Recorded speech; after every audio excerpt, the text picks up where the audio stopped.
असली माता कोण छे? मारी चेनल मांग नवा छो तो मारी चेनल ने लाइक करो, शेर करो, सब्सक्राइब करो।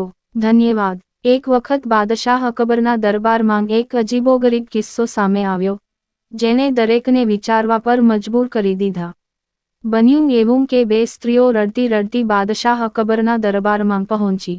तेनी साथे लगभग 2 वर्षनुं सुंदर बाळक पण हतुं। બંને મહિલાઓ સતત રડી રહી હતી અને દાવો પણ કરી રહી હતી કે બાળક તેમનું છે।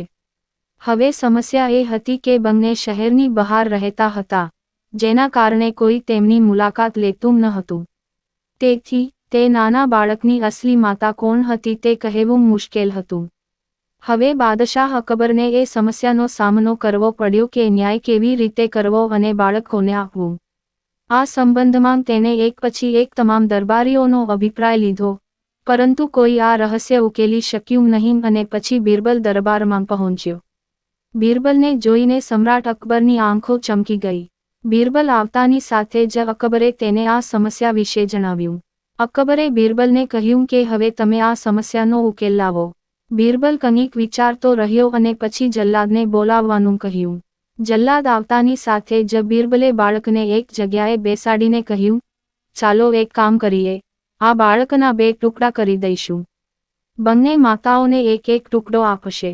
જો આ બેમાંથી કોઈ એક સ્ત્રી આ માટે સંમત ન થાય, તો જલ્લાદ તે સ્ત્રીના 2 ટુકડા કરી દેશે। આ સાંભળીને એક મહિલાએ બાળકના ટુકડા કરવા માટે સંમત થયા અને કહ્યું કે તેણીએ આદેશ સ્વીકાર્યો છે। તે બાળકનો ટુકડો લઈને જતી રહી, પણ બીજી સ્ત્રી ધ્રુસકે રડવા લાગી અને કહેવા લાગી, મારે બાળક જોઈતું નથી, મારા 2 ટુકડા કરો, પરંતુ બાળકને કાપશો નહીં। આ બાળક બીજી સ્ત્રીને આપો।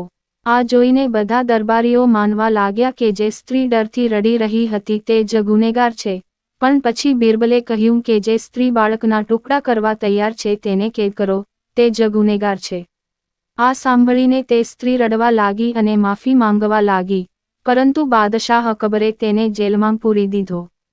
પાછળથી અકબરે બિરબલને પૂછ્યું કે તમને કેવી રીતે ખબર પડી કે અસલી માતા કોણ છે? ત્યારે બિરબલે હસતાં હસતાં કહ્યું, મહારાજા, માતા બધી તકલીફો પોતાના પર લઈ લે છે, પણ બાળકને કોઈ નુકસાન થવા દેતી નથી અને આવું જ થયું। આ બતાવે છે કે વાસ્તવિક માતા તે છે જે પોતાને ટુકડા કરવા માટે તૈયાર છે, પરંતુ બાળકના નહીં।